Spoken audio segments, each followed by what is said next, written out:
día. Hoy vamos a hablar del paciente politraumatizado o con trauma grave. El ABCD de la atención de ese paciente adulto. Para empezar vamos a definir qué es politrauma y qué es trauma grave. Politrauma se define como una lesión traumática grave de dos o más órganos o sistemas. Y el trauma grave, que básicamente lo vamos a enfocar igual, se define como una de dos opciones. Uno, un trauma de alto impacto, o dos, una escala ISS mayor de 15, ya que a partir de 15 predice mínimo una mortalidad del 10%. Esto es solo una de tantas escalas que se han utilizado para objetivar la gravedad del trauma, objetivizar la gravedad del trauma, pero hay muchísimas escalas. Entonces, primero, ¿qué es un trauma de alto impacto? Es todo trauma cuyo objetivo es que llegue en menos de 30 minutos a un centro especializado en trauma. Es decir, aquí la pregunta es, ¿cuándo lo llevamos a un centro especializado o lo podemos manejar en un nivel básico? Esos criterios para llevar a un centro especializado, ojalá menos de media hora, son: 1, que tenga un Glasgow de 14 o menos; 2, una presión sistólica menor de 90; o 3, que tenga tendencia a la bradipnea o taquipnea, como podemos observar ahí, menos de 10 respiraciones por minuto o más de 29 en el adulto, o en niños menores de 1 año que tenga menos de 20 respiraciones. Esos son criterios fisiológicos. 2, criterios anatómicos. Haya toda lesión penetrante en cabeza, cuello, tronco y extremidades arriba del codo o de la rodilla, se deben llevar a un centro especializado de trauma. 2 o más fracturas de huesos largos, cualquier extremidad aplastada, las amputaciones como ya las mencionamos, toda fractura pélvica, toda fractura craneal abierta o deprimida, o parálisis de una extremidad secundaria al trauma. 3, tenemos según el mecanismo de acción. Entonces, cuando predecimos que según ese mecanismo pueda tener un trauma grave. En cuanto a las caídas, un adulto que caiga de una altura de más de 6 metros, o niños menores de 15 años que caigan a una altura de más de 3 metros o más de 2 o 3 veces la altura del paciente. Una colisión de alto riesgo, ¿cómo se define eso? Que haya una intrusión, o sea, la parte en que está el pasajero accidentado más de 30 centímetros en el vehículo o más de 45 centímetros en cualquier parte del vehículo, o sea, distinta donde está sentado pues el pasajero. Que el paciente salga expulsado del vehículo, que haya una muerte en el mismo compartimiento de otro pasajero, o que haya otros datos pues, de alto riesgo en la cinemática del trauma. Que haya un ciclista, un peatón atropellado a una velocidad de más de 32 km por hora, cualquier accidente de motocicleta o bicicleta que vaya a más de 32 km por hora de velocidad. Hay que tener unas consideraciones especiales. ¿Cuáles son? El paciente anciano, el paciente niño, la paciente obstetra, el paciente anticoagulado, el paciente antiagregado con aspirina, pues tiene más probabilidad de tener consecuencias severas del trauma, como las mencionamos ahí. Y también pues cualquiera que por experiencia o por semiología uno observe que puede ser un trauma grave. El segundo criterio para diagnosticar trauma grave es, como lo mencionamos, una escala que muestra trauma grave. La más utilizada es el ISS. Básicamente, ¿qué hace esa escala? Divide en 6 regiones, como la podemos ver ahí, o en 5 regiones: cabeza, cuello, cara, pecho, abdomen, pelvis, extremidades. Y a cada lesión le da un valor de 1 a 5 según su gravedad. La suma de las 3 lesiones de más gravedad en diferentes sistemas al cuadrado es el puntaje de esa escala. Parece muy difícil de entender, pero es muy sencilla. La vamos a observar aquí, que se define como trauma menor, o sea, 1 en la calificación de esta escala. Ejemplo, un dolor leve, laceraciones o abrasiones o contusiones leves que no comprometan la vida, quemaduras de primer grado o quemaduras pequeñas de segundo o tercer grado, muy pequeñas, generalmente menos del 10% de la superficie corporal. En cabeza y cuello, todo trauma que genere cefalea, vértigos, pero sin pérdida de conciencia. Un trauma cervical pero sin evidencia de daño neurológico ni radiológico de lesión. Abrasiones o contusiones leves de párpados, conjuntiva, vítreo, hemorragia retiniana. En la región del tórax, como dolor muscular o abrasiones leves. En el abdomen, abrasiones leves de pared abdominal, obviamente no de víscera interna. Extremidades de esguince menores, fracturas o luxaciones de dedos. Eso es solo la lesión menor. Podemos observar cómo hay otra lista para la lesión moderada, la lesión grave amenazante de la vida y lo que llaman lesión crítica de pronóstico impredecible, o sea, muy probablemente muerte. Por ejemplo, aquí ponemos en este quinto listado, quemaduras de segundo o tercer grado de más del 50% de la superficie corporal, todo trauma cráneoencefálico con o sin fractura pero con pérdida del conocimiento de más de 24 horas o hemorragia intracraneal, signos de aumento de la presión intracraneal secundario al trauma, lesión de la columna cervical con compromiso neurológico, en tórax toda lesión compleja con dificultad respiratoria, tórax inestable, lesiones amenazantes de la vida como lo vamos a observar más adelante, en abdomen heridas de víscera intraabdominal, lesiones vasculares y en extremidades fracturas conminutas acompañadas de lesión vasculonerviosa. Obviamente fracturas inestables sangrantes de pelvis. Entonces todo este listado solo es una necesidad, una escala para tratar de objetivizar la gravedad de esa lesión. Es solamente una escala. Hay escalas fisiológicas que utilizan Glasgow, variables fisiológicas como la presión, el pulso, y esta solamente utiliza variables anatómicas. Entonces, como podemos observar aquí en la lesión crítica, con solo ser en el listado de las 5, pues ya con solo eso le da 5 al cuadrado, 5 por 5, 25, le da más de 15 y constituye lógicamente un trauma grave. Entonces, trauma grave se define como trauma de alto impacto, estos son los criterios, o un ISS mayor de 15. Bueno, la epidemiología. Sabemos que la muerte es una de las principales causas, es la principal causa de trauma en el mundo junto con las enfermedades cardiovasculares. Esta es la epidemiología mundial, el 23% mueren en accidentes de tránsito. Podemos ver otras lesiones como homicidio el 11%, suicidio el 15%, envenenamiento el 6% y así progresivamente hacia cifras más bajas que los accidentes de tránsito. Pero en Colombia la epidemiología tiene esa importancia, es que nosotros lo principal es el homicidio, somos un país con un conflicto armado bastante severo. En Colombia podemos observar que estas cifras pues, cambian bastante, que la principal causa de muerte no es accidentes de tránsito, el 46.4% son homicidios. Si podemos observar aquí las cifras más recientes de medicina legal en periodos de enero a marzo del 2020 a 2021, pues podemos observar claramente estas cifras.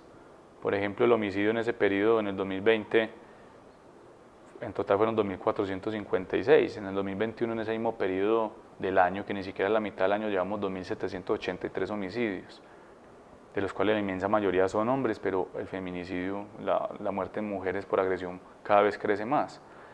Observamos que los accidentes de tránsito suman en este momento 1.634 muertes. Por ejemplo, el suicidio suma 604 muertes. En ese periodo del año, solamente de enero a marzo de 2021, pues ya llevamos 5.743 muertes solo por trauma. Desde ahí la importancia de todo este entrenamiento. Porque ¿en qué momento se mueren los pacientes con trauma? Eso es lo que llaman la distribución trimodal de la muerte en trauma. El 50%, la mitad de los pacientes mueren en la escena del accidente. Mueren principalmente porque se obstruye la vía aérea o por ruptura de grandes vasos o traumas craneales con hematomas como vamos a observar enseguida. El 30% mueren precozmente, o sea, sobre todo en esa primera hora de atención del trauma, y ahí es donde entramos a impactar todos los reanimadores. Y el 20% muere tardíamente en días o semanas. Ese paciente generalmente muere en la unidad de cuidados intensivos. ¿Por qué se mueren los pacientes inmediatamente? Como ya lo observamos, sangrados intracraneales, ruptura medular, grandes vasos sangrantes y lógicamente hematomas también cerebrales expansivos rápidos. ¿Qué impacta en este eslabón? La prevención. Aquí no impactamos en la atención porque, pues como vimos, mueren inmediatamente. Entonces aquí la prevención, usar el casco, no conducir alicorado, etcétera, etcétera. Precozmente en esa primera hora, sobre todo, ¿por qué mueren? Hematomas epidurales y subdurales, hematomas intracraneales, las 5 lesiones amenazantes de la vida, que las vamos a a observar enseguida en la exposición. Y aquí, ¿qué impacta lo que estamos haciendo? El entrenamiento del personal. Ese es el principal impacto en este labor. Y tardíamente mueren básicamente de coagulopatía, falla multiorgánica y sepsis. Estos pacientes mueren en la unidad de cuidados intensivos y también impacta mucho pues, la formación del recurso humano y la tecnología que tengamos para atender a ese paciente. Todos los esfuerzos a ese paciente politraumatizado van orientados a evitar la tríada mortal en trauma. Eso es un concepto supremamente importante. Los pacientes, con el pasar de los minutos, las horas, los días, empiezan a hacer acidosis metabólica, hipotermia y coagulopatía, y de esto mueren los pacientes traumatizados que no mueren en la escena inmediata del accidente. ¿Qué vamos a hacer? Ese es el escenario de triaje, donde está el accidente en ese momento. Esto lo hace mucho personal APH, pero nos corresponde, pues, lógicamente a todos saberlo. Y es que nos vamos a hacer unas preguntas. ¿Cuándo llevamos a ese paciente a un centro especializado de trauma o cuándo lo manejamos en un primer nivel, un nivel básico, primero o segundo nivel de atención? Lo primero que vamos a hacer, lógicamente, es atenderlo. En trauma vamos observando y atendiendo lo que pueda matar a ese paciente en el momento. Lo primero es hacernos estas tres preguntas: ¿cómo está el Glasgow? ¿Cómo está la presión sistólica? ¿Y cómo está la rata respiratoria? Si ese Glasgow está menor de 13, en otra escala dice menor de 14, si hay hipotensión sistólica o si esa respiración está comprometida, como la observamos, el paciente debe ir a un centro especializado de trauma. Si lo anterior no se cumple, pues seguimos el algoritmo. Nos vamos inmediatamente a si tiene una lesión de trauma mayor, como ya lo vimos, tórax inestable, lesiones penetrantes en cabeza. Si cumple cualquiera de esos criterios, también debe ir a un centro especializado de trauma. Y seguimos bajando en el algoritmo. Si no tiene ninguna de las anteriores, pues observamos si hay un mecanismo de alto impacto, como ya lo vimos ahorita. La altura de caída, la velocidad del accidente, la cinemática del accidente. Si cumple criterios de alto impacto, debe ir a un centro especializado de trauma. Si no, pues finalmente vamos a estas condiciones especiales, y si es un anciano, sobre todo mayor de 55, 60 años, niño, materna, debe ir ojalá a un centro especializado de trauma. La meta es que vaya en menos de 30 minutos a ese centro especializado de trauma. Si estamos muy lejos de ese centro especializado de trauma, 2, 3 horas, en una vereda, pues ese paciente deberá ir primero a un nivel básico para poder garantizar unos cuidados mínimos y posteriormente estabilizarlo y posteriormente remitirlo a un centro especializado de trauma. Pero si podemos lograr eso en menos de 30 minutos con vehículo, con helicóptero, con otro medio de transporte, debe ir a ese centro. Y al llegar al hospital, pues lógicamente está el personal. Al llegar al hospital, en la misma escena del accidente, está un personal que usa todos los elementos de protección dispuesto a atender ese accidentado. Hasta acá hemos hablado de toda la importancia de ese entrenamiento, de por qué es importante el trauma y cómo se define ese trauma grave. Ahora vamos a hablar de la atención, del algoritmo ABCDD primario básico para atender a ese paciente potencialmente mortal. Aquí unos tips básicos. Esto es de semiología. La semiología es básica, lo que aprendemos en las academias: inspección, palpación, percusión, auscultación. Aquí hay que desmitologizar algo, y es que aquí no se necesitan radiografía ni tomografía. La atención básica es semiológica. Semiológica, encontrando lesiones y atendiéndolas a la vez. Esto es básico. Encuentra lesión, lo atiendes. Encuentra lesión, lo atiendes, porque son potencialmente mortales. Vamos a desarrollar todas estas letras. Entonces, la A: vía aérea con protección de la columna cervical. Miremos que aquí, a diferencia del paciente médico, el paciente en paro no traumático, no traumatizado, aquí no incluyen la protección de la columna cervical. Todo paciente politraumatizado tiene un trauma medular hasta que no se demuestre lo contrario. Si el paciente habla coherentemente y expone el relato, pasamos a la B. Ya la A no está comprometida. ¿Cómo podemos observar si esa letra A, ese primer eslabón, está comprometido? ¿Cuáles son los signos de obstrucción de la vía aérea? Entonces, signos generales de disnea: un paciente cianótico con retracciones, que le cueste hablar por la dificultad respiratoria. Un paciente agresivo. Recuerden que el paciente hipóxico puede estar agresivo. La somnolencia es más dada por hipercapnia o algunas intoxicaciones como el alcohol, pero el paciente agresivo está hipóxico hasta que se demuestre lo contrario. Hay signos de obstrucción de la vía aérea. Recordemos que semiológicamente el estridor es el signo reina de obstrucción de la vía aérea superior, es decir, desde la boca hasta la carina, hasta que termina la tráquea, eso es vía aérea superior. Y luego sigue la vía aérea inferior, que son los bronquios. Básicamente, pues eso se presenta con sibilancias y roncos. Recordemos que la disfonía es un signo de trauma laringio. Muy importante, por ejemplo, un paciente que saquemos de un incendio, por ejemplo.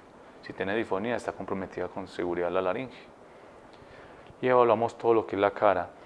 Inspección, palpamos si tiene fracturas, observamos si la cara está móvil, si la lengua no está obstruyendo la vía aérea, si no tiene prótesis dentales.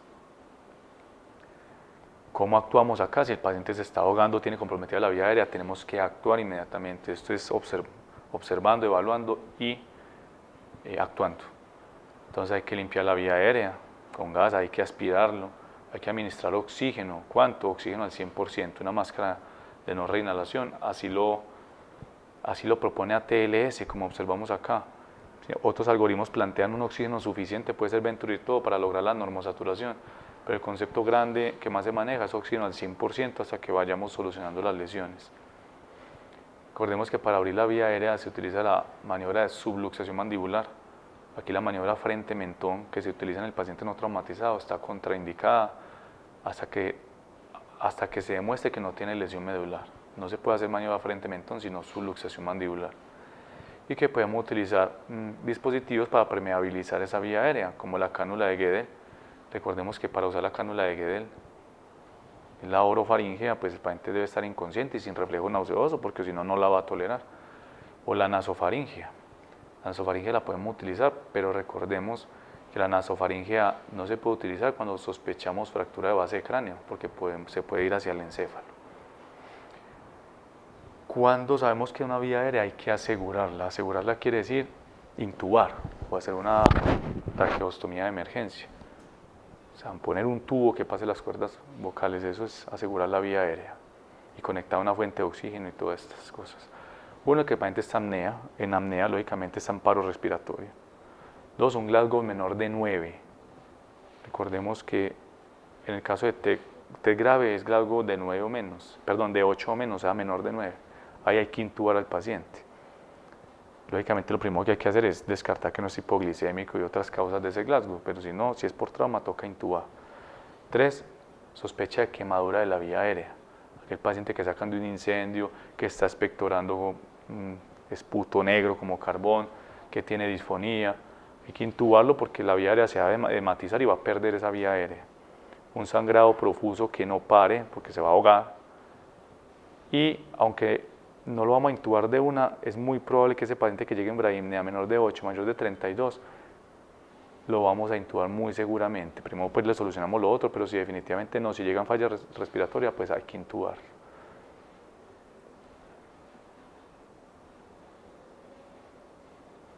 Si no logras intubar, pues lógicamente toca tomar medidas alternativas como una máscara laringea o una cricotiroidotomía. Aquí podemos observar cómo se inmoviliza el paciente en una tabla rígida y siempre protegiendo la columna cervical. Lógicamente esto tiene que tener ayuda de otro personal para movilizarlo en bloque. Aquí por ejemplo el típico paciente, es muy común que hay que quitarle el casco. Pues la idea es que alguien sostenga siempre la columna cervical mientras va levantando el casco y el otro le recibe el casco, como acá, recibe el casco pero siempre se protege la columna cervical para que esa cabeza y la columna no vayan a sufrir trauma. Aquí ya está inmovilizado y ya procedemos pues al collar cervical una vez descartado las lesiones de vía aérea en ese momento. Aquí tenemos la maniobra de subluxación mandibular. No es frente-mentón, la columna siempre está inmovilizada y en la base pues, de la rama mandibular subluxamos la mandíbula hacia adelante para permeabilizar esa vía aérea. Una vez solucionamos la vía aérea, pasamos a la B. Aquí la B es ventilación, pero le agregamos otro apellido a diferencia del paciente no traumatizado, y es que aquí es ventilación y lesiones amenazantes de la vida.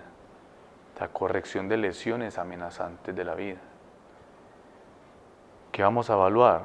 Evalúe las venas yugulares si están distendidas, si la tráquea está desviada o no, cómo se mueve ese tórax y exponga a desvista al paciente, cuello y pecho, para mirar si tiene esas lesiones amenazantes. Nos podemos ayudar de oximetría, de capnografía, y recuerden que aquí es semiología, no es radiografías. Las imágenes, la ecografía FAST, todas estas, o FAST, pues FAST es ecografía, todas estas imágenes son de la revisión secundaria. Aquí es semiología. Entonces son 5 lesiones amenazantes de la vida. El primero es neumotoras a tensión. ¿Qué es eso? Existe una entrada de aire, lógicamente, que se acumula entre la pleura y el pulmón, sea por un trauma contuso o un trauma abierto. Este aire es más lo que entra que lo que sale, por lo tanto termina colapsando el pulmón. Este es el pulmón y este paciente no podrá respirar. Este emitora se puede ver más ensanchado que el otro y la tráquea se desvía.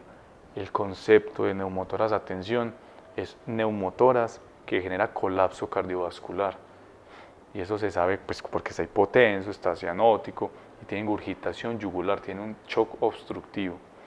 Usted para esto no necesita radiografía, es un error mandarlo a radiografía o a tomografía. Ese paciente lo tiene que descomprimir y usted con solo la evaluación, la inspección, la palpación y la percusión sabe hacer este diagnóstico. Miren cómo se desvía el mediastino. ¿Cómo vamos a descomprimir ese paciente? Es una técnica muy sencilla, utilizamos el segundo espacio intercostal. Recordemos que la apófisis de Lewis, esta unión esternoclavicular, corresponde a la segunda costilla, por lo tanto el espacio inmediatamente inferior es el segundo espacio intercostal, a la altura de la línea medioclavicular. Ya la vamos a observar en una imagen. En el lado, lógicamente, el emitor es comprometido. Algunos plantean que también sea en el cuarto o quinto espacio intercostal, a la altura del axilar anterior. Se utiliza un catéter 14 grueso de 8 centímetros y es muy importante saber que se funciona en el borde inferior del espacio, porque el borde superior está en el paquete vasculonervioso. Y lógicamente a este paciente habrá que pasarle un tubo a tórax inmediatamente, si está el cirujano, si usted tiene la capacidad de pasarlo, pero al menos liberar con esa descompresión con aguja mientras le pasan el tubo a tórax. Si tiene el tubo a tórax habrá que pasarlo inmediatamente junto con la descompresión. Aquí está la imagen, aquí es la aguja, línea medioclavicular, segundo espacio intercostal, ese es el pulmón colapsado. Y siempre en el borde inferior del espacio, no en el borde superior, porque aquí lesionamos arterias y nervios. Es en el borde inferior del espacio, de una manera perpendicular. Introducimos la aguja. Aquí vemos un paciente en la UCI con neumotoras a tensión. Observen este emitoras ensanchado,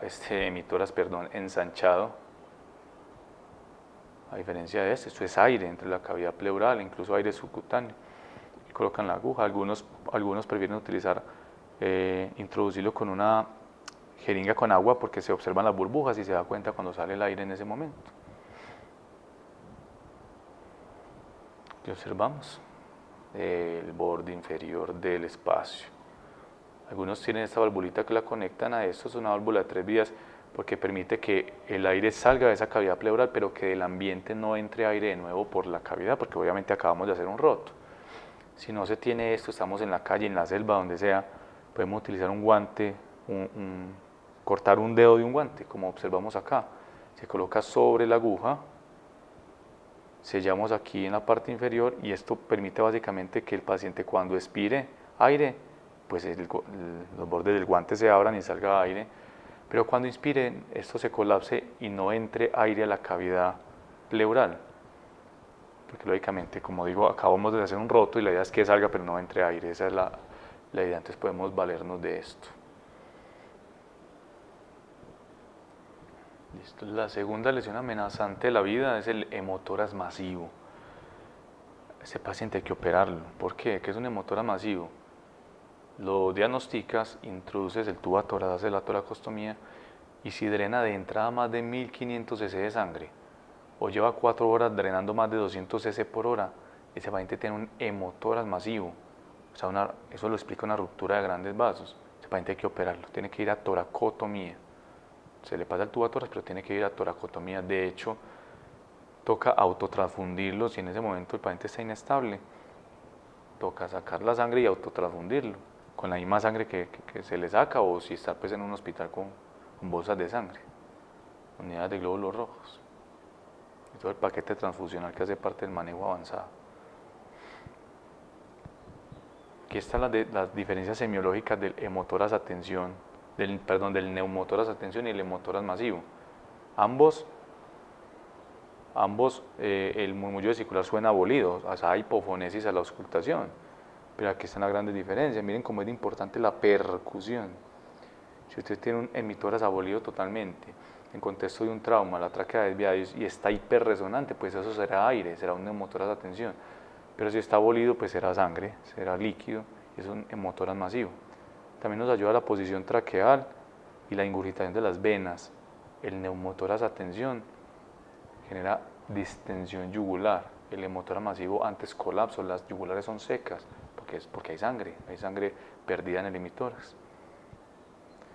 Pero lo más importante de todo esto es la auscultación y la percusión. La percusión hace la diferencia, que la auscultación es igual.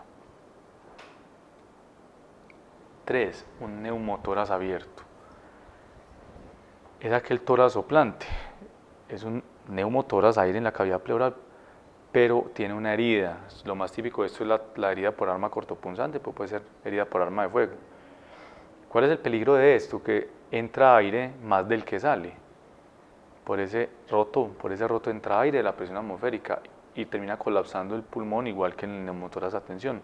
Es decir, el peligro de este neumotórax abierto es que se va a convertir en un neumotórax a tensión. ¿Cómo se soluciona esto? Pues con un tubatórax. Pero mientras tanto utilizamos un parche, un apósito sellado en 3 bordes, de esta manera. Porque en 3 bordes dejamos este libre para poder que cuando el paciente expire salga aire de su cavidad pleural, salga. Pero cuando inspire no entre, o sea, crear un mecanismo de válvula. Después eso dejamos esta parte abierta. De hecho, si un paciente llega con una herida abierta y nosotros lo suturamos, pues la idea es que no entre más aire, pero si ya hay una cavidad pleural llena de aire y lo suturamos, podemos incluso generar un neumotórax a tensión. Entonces la idea es que haya un mecanismo de escape del aire, puesto ese apósito de 3 segmentos sellados hasta que haya el tratamiento definitivo, que es el tubatórax. 4ª lesión amenazante de la vida es el tórax inestable. ¿Qué es eso? Es un tórax flotante. ¿Por qué se da? Porque hay una fractura de 2 o más costillas seguidas consecutivas en 2 o más segmentos. En 2 o más segmentos, como podemos observar acá, o 5 arcos costales en un solo segmento, pero 5 seguidos. Esto genera un tórax inestable, un tórax flotante, incluso asincrónico con la respiración. Se mueve, este es el tórax flotante, este se mueve para acá y este para acá, es asincrónico. Y lógicamente pues ese paciente va a entrar en falla ventilatoria. ¿Cómo se maneja ese tórax inestable? Oxígeno al 100%, analgesia, opioides acá principalmente, que al paciente le duele mucho y la mecánica respiratoria está alterada, y generalmente termina pues intubado ese paciente porque va a entrar en falla ventilatoria. Esto es lo más importante, analgesia y oxígeno, para finalmente hacer la corrección quirúrgica o en la UCI, según lo que necesite más adelante en la revisión secundaria. Aquí observamos un tórax inestable, fractura de múltiples costillas en el hemitórax derecho. Bueno. Y la 5ª y última lesión amenazante de la vida es el taponamiento cardíaco. ¿Qué es esto? Es el corazón normal y este es el corazón taponado. Se acumula líquidos, puede ser sangre, generalmente pues por el trauma, entre la membrana pericárdica y el corazón. Esto genera un colapso del corazón. Aquí esto genera que el corazón no logre eyectar, no logre tener un gasto cardíaco adecuado y genera un shock obstructivo inicialmente, afectando finalmente pues la bomba cardíaca. Hay algo que llamamos la tríada de Beck, que se presenta en las 2 lesiones amenazantes de la vida, tanto en el neumotórax a tensión como en el taponamiento cardíaco. ¿Qué es esa tríada de Beck? hipotensión, ingurgitación yugular y ruidos cardíacos velados. O sea, un paciente chocado, ingurgitado. Esta tríada de Beck la comparten neumotórax de tensión y taponamiento cardíaco, lo vuelvo a repetir. Si ustedes ven en el hemotórax masivo, al contrario, hay yugulares secas. Es un shock hipovolémico en el hemotórax masivo. En cambio acá es un shock obstructivo. ¿Cómo se maneja el shock obstructivo? Desobstruyendo. Tuvo atoras en el neumotórax de tensión o la descomprimió con aguja mientras tanto, y cirugía en este paciente con taponamiento cardíaco lo tendrá que hacer un cirujano. A veces en el contexto prehospitalario, en una selva o algo, pues se podrá hacer algo de pericardiocentesis como momentánea, pero un paciente taponado cardíaco, si no se opera rápido, va a fallecer.